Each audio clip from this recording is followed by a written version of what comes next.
नमस्कार। मैं विजयपाल सिंह परिहार आज पॉलिटी के एक ऐसे विषय के साथ फिर जहां जो क्या है आपको बेसिक अंडरस्टैंडिंग पॉलिटी की बेसिक अंडरस्टैंडिंग के बारे में है, बेसिक समझ के बारे में है। और ये करंट अफेयर्स से जुड़ा हुआ नहीं है बल्कि एक बेसिक समझ पैदा करता है। तो क्या बेसिक समझ पैदा करता है, किस तरह का टॉपिक है, तो आप समझिए भारत एक लोकतांत्रिक देश है। एक छोटी सी लाइन है, भारत एक लोकतांत्रिक देश है, तो इसका क्या मतलब होता है यही समझना है। भारत किस तरह का लोकतंत्र है, बस इतनी बात ही हमको समझनी है। तो भारत जिस तरह का लोकतंत्र है उसे समझना है। भारत एक लोकतांत्रिक देश है। भारत एक लोकतांत्रिक देश है, ठीक है। तो बात होती है कि पहले लोकतंत्र को पहचानेंगे, लोकतंत्र के प्रकारों को, और फिर उस लोकतंत्र के प्रकार में इसका कौन सा प्रकार है, ठीक है।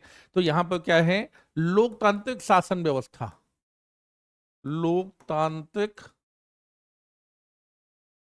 शासन व्यवस्था, इसके बारे में सबसे पहले हमको जानना है। लोकतांत्रिक शासन व्यवस्था के बारे में, तो ये लोकतांत्रिक शासन व्यवस्था के बारे में जानेंगे।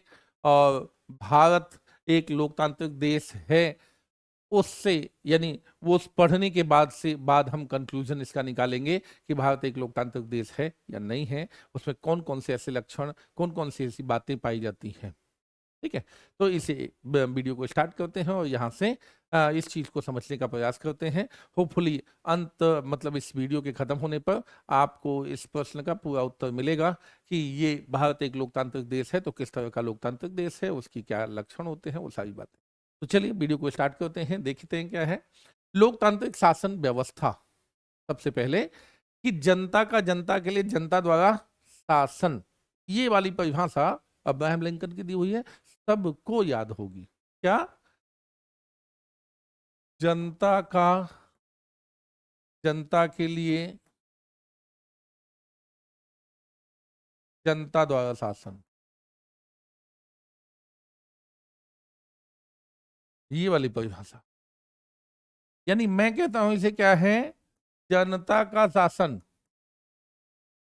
लोकतंत्र व्यवस्था यानी जनता का शासन, बहुत शॉर्ट फॉर्म में जनता का शासन। जनता का शासन दो तरीकों से जो आज पूरी दुनिया में किया जा रहा है उसके दो तरीके प्रचलित हैं। जनता का शासन करने के दो तरीके प्रचलित हैं दुनिया में।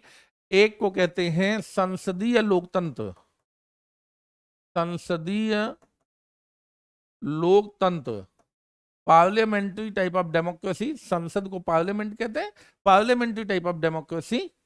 और प्रेसिडेंशियल या अध्यक्षीय लोकतंत्र, अध्यक्षीय लोकतंत्र। तो दुनिया में ये दो प्रकार के लोकतंत्र पाए जाते हैं। कौन कौन से? संसदीय लोकतंत्र और अध्यक्षीय लोकतंत्र। अब हमारा कौन सा लोकतंत्र है ये वाला हम जानते हैं, कैसे ये वाला लोकतंत्र है, ये वाला क्यों नहीं है, तो चर्चा करेंगे तभी हम समझ पाएंगे ये वाला लोकतंत्र कैसे है। तो चलते हैं, ये वाला लोकतंत्र कहाँ डेवलप हुआ सबसे पहले, वहीं से उसकी शुरुआत करनी पड़ेगी, तभी आपको ये समझ आएगा कहाँ से संसदीय लोकतंत्र का प्रारंभ हुआ। तो ब्रिटेन से प्रारंभ हुआ इसका, ब्रिटेन। हम ब्रिटिश मॉडल अपनाए हुए हैं, इसकी पैदाइश ब्रिटेन की है।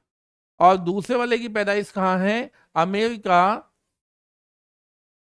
या यूएसए, यूएसए, अमेरिका या यूएसए।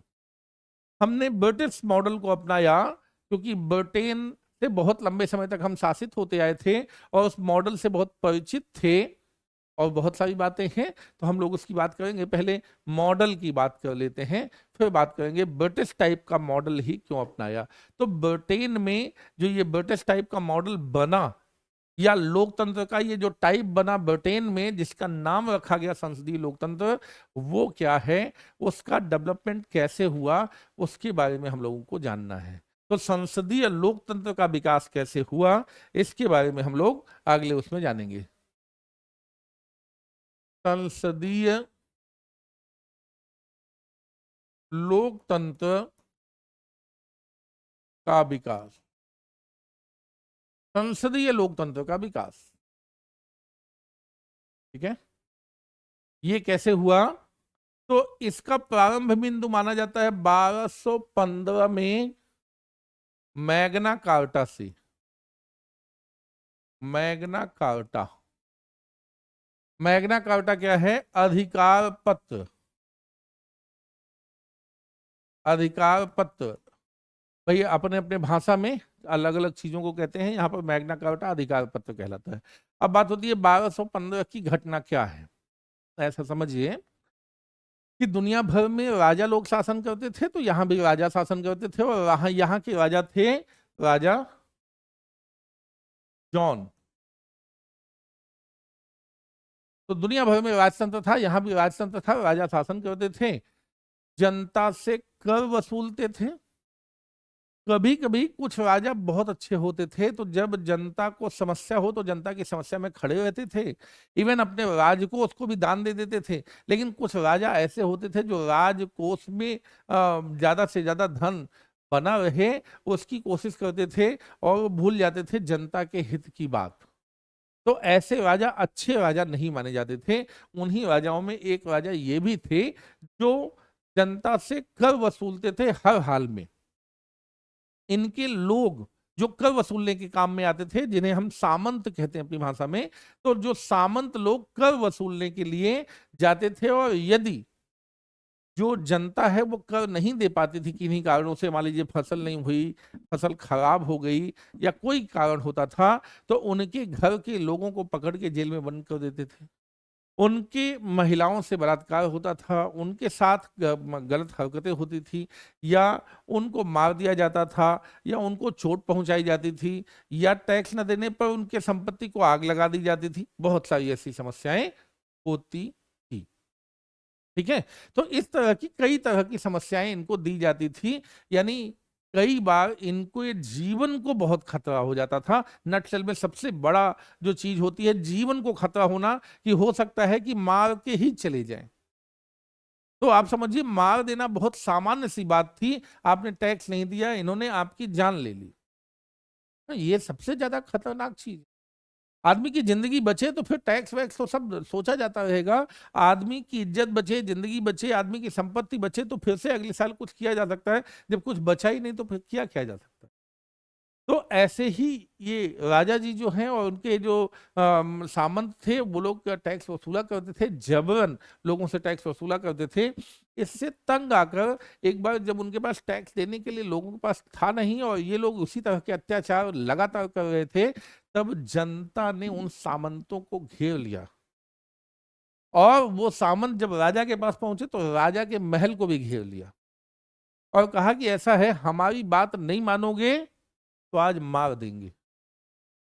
तो क्या बात मानी थी? तो बोले ऐसा है, टैक्स तो हम दे देंगे, लेकिन अगर होगा, भाई जब हमारे पास उत्पादन होगा तो दे देंगे, जीवन बचा रहने दीजिए ना।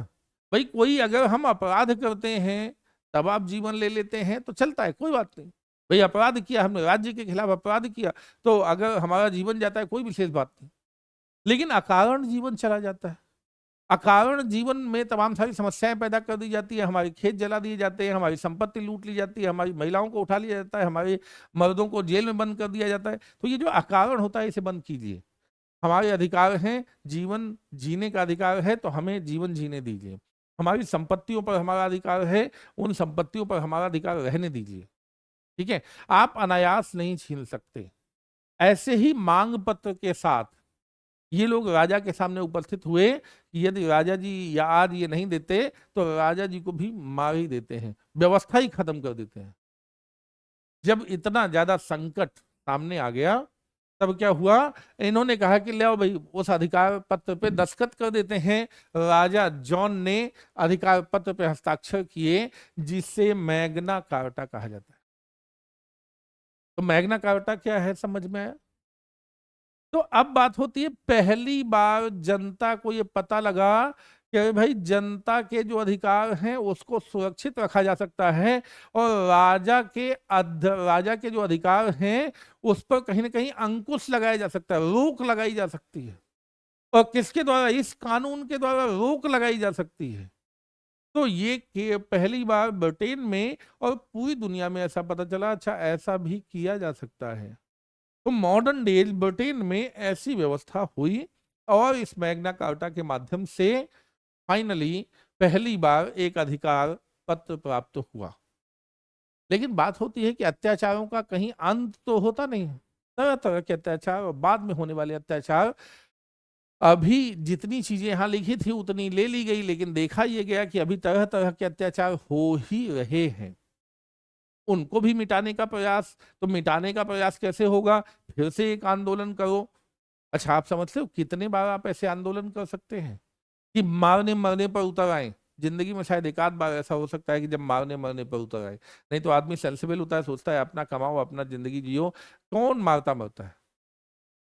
और कभी कभी आप तैयार भी हो तो क्या हुआ, आपका नेतृत्व तो इतना अच्छा नहीं होता जो आपको एक बेहतरीन व्यवस्था दे सके। तो जब नेतृत्व तो आपका अच्छा नहीं होता, वैसे में भी आपका कोई आंदोलन सफल नहीं हो पाता।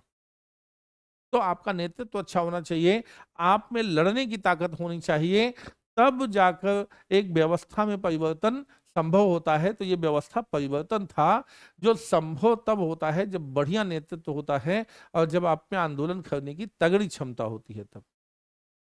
तो फिर इन्होंने आंदोलन के माध्यम से बदलाव किए।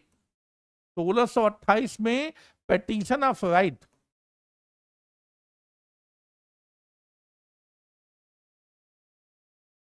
पेटिशन ऑफ राइट के माध्यम से फिर से इसी तरह के अधिकार लिए गए। 1689 बिल ऑफ राइट के माध्यम से फिर से ऐसे अधिकार लिए गए। लेकिन बात होती है कि ये जो प्रक्रिया थी वो थोड़ी दिक्कत वाली थी। मतलब आंदोलन करके कब तक अधिकारों को लेंगे? तो एक ऐसी प्रक्रिया अपनाया जाना था जो प्रक्रिया स्मूथ, सरल हो सके। अब सरल प्रक्रिया कैसे अपनाई जाए, उसकी खोज में हमने कुछ चीजें खोजी, यानी ब्रिटेन के लोगों ने कुछ चीजें खोजी। तो वो क्या था, वो समझना है इसमें। कि व्यवस्था थी, राजा थे, राजा का हम लोग कहते हैं दरबार एक होता है, लेकिन वहां पर कहा जाता था प्रीवी काउंसिल। जैसे हम लोग राजा को राजा का दरबार कहते हैं, वैसे वहां पर कहलाता था राजा के लिए एक प्रीवी काउंसिल। तो राजा की एक प्रीवी काउंसिल थी, ठीक है। और क्या होता था, जो सामंत लोग जो टैक्स वसूलने के लिए थे, और छोटे मोटे राजे रजवाड़े थे जो इनके राजा के अंतर्गत आते थे, वो लोग भी थे। और साल भर में एक आध बार या दो बार बैठक करते थे, ठीक है। और जहां बैठक करते थे उसको हाउस ऑफ लॉर्ड्स कहते हैं, हाउस ऑफ लॉर्ड्स कहते हैं। ये लोग बताते थे उस बैठक के दौरान कि सर क्या क्या समस्या, अध्यक्षता कौन करता था? राजा। तो ये लोग बताते थे कौन कौन सी समस्याएं हैं, तो उसका समाधान कैसे किया जाए, ठीक है। तो इन लोगों ने बताया, जो भी साल 6 महीने में बैठक हुई, इन्होंने बताया, उन्होंने जो भी चाहा कि ऐसा ऐसा आदेश मिल जाता राजा जी से तो ज्यादा अच्छा होता, हम लोग अच्छा शासन कर पाते।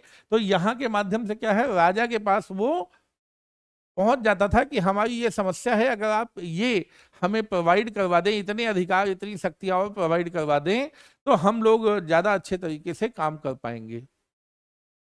अच्छा, ये जो प्रिवी काउंसिल में लोग थे, दरबार में कौन लोग होते हैं? उन्हीं लोगों में से जो हमारे तमाम सारे सामंत और तमाम सारे लोग होते हैं, जो छोटे राजे रजवाड़े, उन्हीं में से कुछ प्रमुख लोग जो राजा को पसंद होते हैं, वो राजा के साथ रेगुलर बैठक में होते हैं। तो ये मान लीजिए कि ये जो सामंत लोग थे, ये आम लोग थे, उनकी तो बैठकें होती ही थी। ये जो रेगुलर राजा के साथ बैठते थे ये भी उसी तरह तरह के राजे रजवाड़े थे जो राजा को पसंद थे, उनको उन्होंने अपनी दरबार में विशेष जगह दे रखी थी। भारत में भी ऐसे बहुत सारे राजा रजवाड़े जो इस तरह से व्यवस्था बनाते थे, इसी तरह की व्यवस्था काम करती थी। तो आपने देखा कि क्या व्यवस्था काम कर रही थी। उन लोगों ने भी उस समय देखा कि ये व्यवस्था काम कर रही है, ऐसे ही शासन चलता है। उन लोगों ने कहा कि सर हमको इसमें एंट्री दे दीजिए, क्योंकि साल 6 महीने में इसकी बैठक होती है, ये जो भी चाहते हैं वैसा देश में परिवर्तन हो जाता है और काम चल जाता है। तो हम लोग भी जो चाहेंगे यहाँ के माध्यम से यहाँ भेजेंगे, परिवर्तन हो जाएगा और काम हो जाएगा। लेकिन क्या हुआ, इनका काम नहीं हुआ। जब ये यहाँ गए और ये राजा जी लोग यहाँ तो सामंत और राजा उच्च वर्ग के लोग हैं, और ये लोग निम्न वर्ग के नेता के तौर पर कुछ लोग गए यहाँ पर कि भाई हम क्या है, हमारी भी मांगे पूरी होनी चाहिए और हमें भी जनता की तरफ से जो हमको बात रखनी है वो यहाँ पर रखा जाना चाहिए। तो राजे रजवाड़ों ने इन आम व्यक्तियों को हंस के टाल दिया, इनकी बात को यहाँ तक पहुंचाया ही नहीं। तो ये बड़ी गंभीर व्यवस्था पैदा हो गई। तब क्या हुआ, इन्होंने सोचा कि यहां पर जाना ठीक नहीं है, यहां पर जाना ठीक नहीं है, तो ऐसा करते हैं कि यहां पर अब जाना बंद कर देते हैं हम,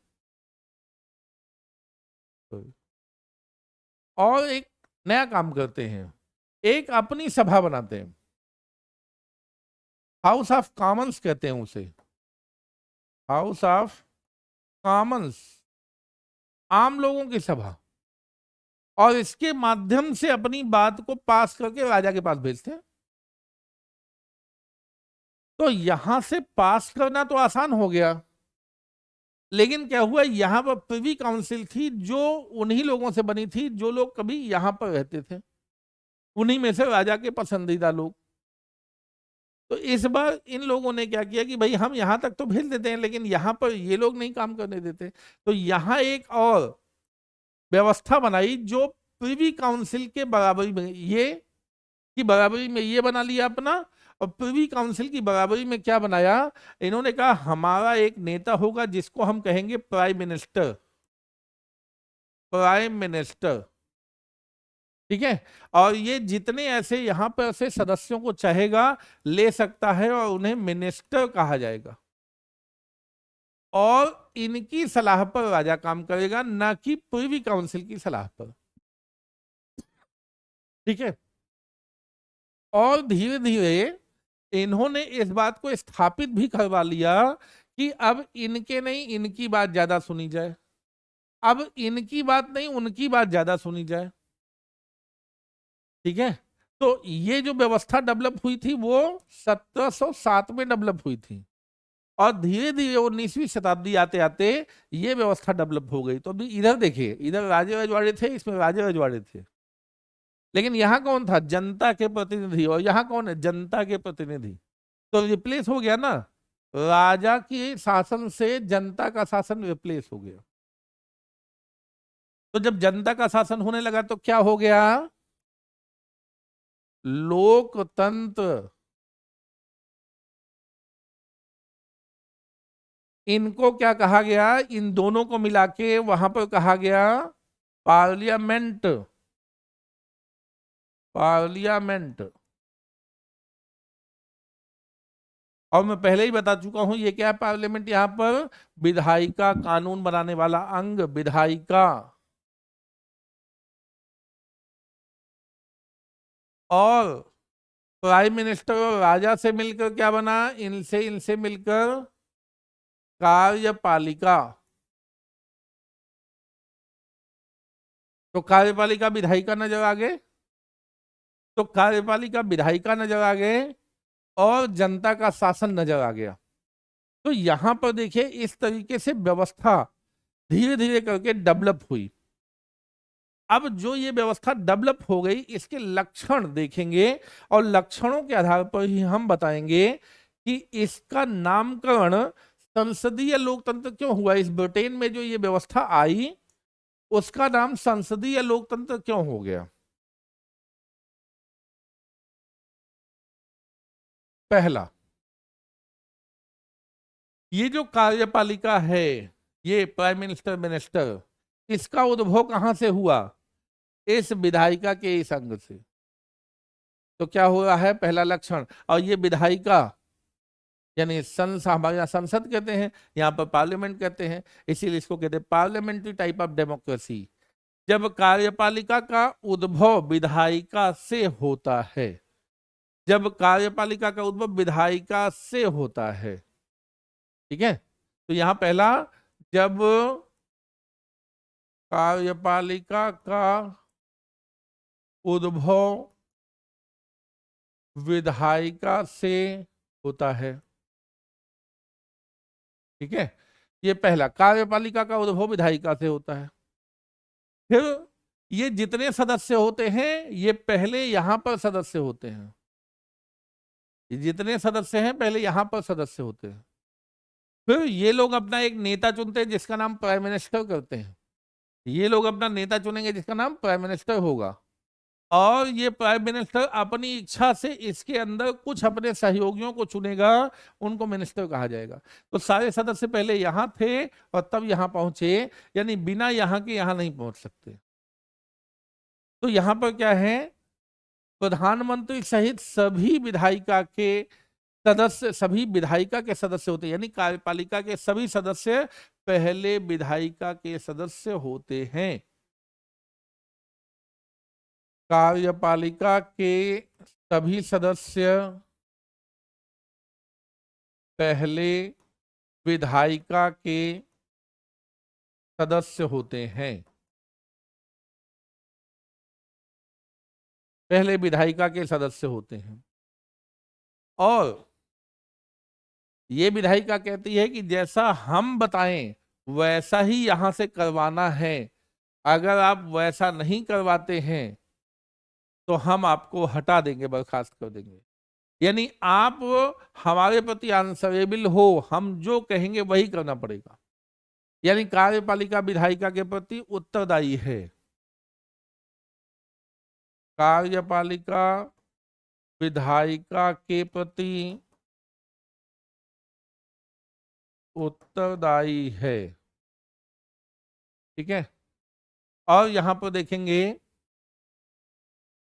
कि यहां पर देखें राजा और यहां पर देखें ये प्राइम मिनिस्टर, दोनों हैं, एक जनता से चुना हुआ और एक राजा जो वंशानुक्रम में आता है, यानी राजा का लड़का राजा, उसका लड़का राजा, वंशानुक्रम में आता है। तो यहां पर क्या हुआ, ये भी कार्यपालिका ये भी कार्यपालिका, दोहरी कार्यपालिका, दोहरी कार्यपालिका। यहाँ फिर और देखें, दोहरी कार्यपालिका के अलावा क्या है, हाउस ऑफ कॉमन्स जब अच्छे से कार्य न करे, वैसे तो 5 साल के लिए आता है, लेकिन अगर मान लो अच्छे से काम ना करे तो ये कार्यपालिका को यह अधिकार है कि वो इसको भंग करके नया चुनाव करवा दे।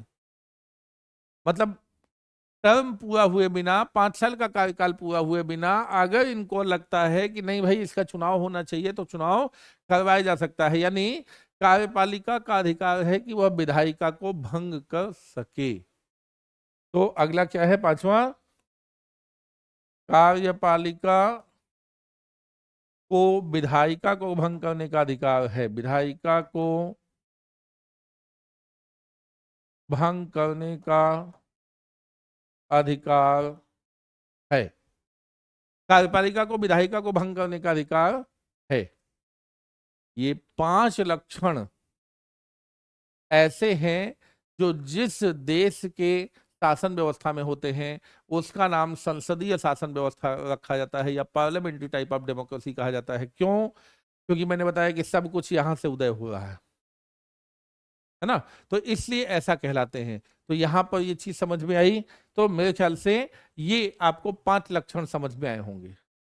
अब अगर ये 5 लक्षण समझ में आ गए हैं तो भारत में देखिए क्या होता है। ये ब्रिटेन की बात बताई, भारत ने इसे अपनाया। भारत में हमारे पास है संसद, ठीक है, और यहां पर है राष्ट्रपति। संसद में लोकसभा राज्यसभा, ठीक है। प्रधानमंत्री मंत्रिपरिषद कहां से चुने जाते हैं? ये संसद से चुने जाते हैं। मंत्रिपरिषद यहीं से बनती है, ठीक है।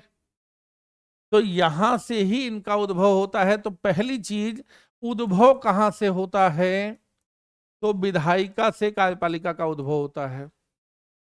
कार्यपालिका के सारे मंत्री, यानी कार्यपालिका के सदस्य जितने भी, वो पहले विधायिका के सदस्य होंगे तभी कार्यपालिका के सदस्य हो पाएंगे।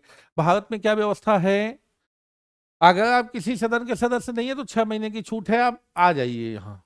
अच्छा, छूट केवल उसी को मिलेगी जो यहाँ चुनाव लड़ने का योग्य होगा।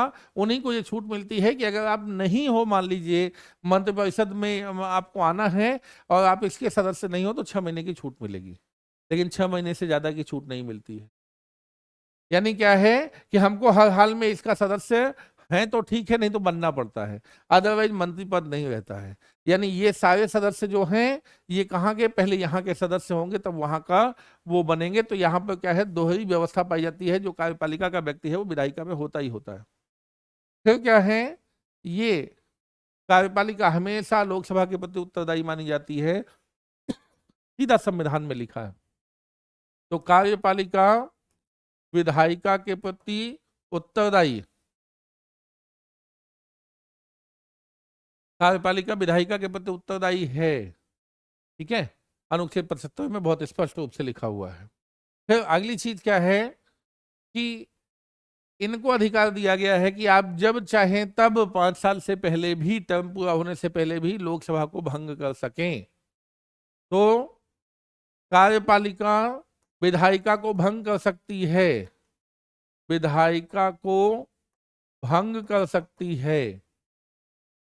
और दोहरी कार्यपालिका, प्रधानमंत्री भी है और राष्ट्रपति भी है, प्रधानमंत्री भी है और राष्ट्रपति भी है। देखिए, तो दोहरी कार्यपालिका, तो ये पांचों के पांचों लक्षण भारत में पाए जाते हैं कि नहीं? तो भारत में भी पाए जाते हैं। अगर भारत में पाए जाते हैं तो भारत को क्या कहा जाएगा? पार्लियामेंट्री टाइप ऑफ डेमोक्रेसी, ठीक है। तो भारत एक लोकतंत्र है, ये पता चला। भारत कौन से टाइप का लोकतंत्र है, ये पता चला। और ये टाइप का लोकतंत्र कहाँ विकसित हुआ, ये पता चला। अब दूसरे टाइप का लोकतंत्र है अध्यक्षीय प्रणाली, जिसकी चर्चा एक अलग वीडियो में करेंगे, ताकि आपको क्या है भाई, एक साथ बहुत ज्यादा चीजें न जाएं कि पता चला कि सब आगे पीछे गड़बड़ हो जाए, है ना। तो अभी केवल हम लोगों ने भारत की बात की। भारत एक लोकतांत्रिक देश है और संसदीय परंपराओं वाला देश है। तो उससे क्या आशय होता है वो यहाँ पर स्पष्ट किया गया है, और होपफुली आपको समझ में आया होगा। और जो भी एग्जाम में आप लिखना चाह रहे होंगे, यूपीएससी एग्जाम में आप लिखना चाह रहे होंगे, इवन पीसीएस एग्जाम में भी आप लिखना चाह रहे होंगे, वहां पर मेंस में बहुत अच्छे से लिखा जा सकता है। जितना मैंने समझाया उसमें हो जाएगा, और प्री के सारे सवालों के जवाब यहाँ पर से हो जाएंगे, ठीक है। तो एससी के साथ इस वीडियो में इतना ही। धन्यवाद। फिर मिलेंगे एक नए वीडियो के साथ। Thank you.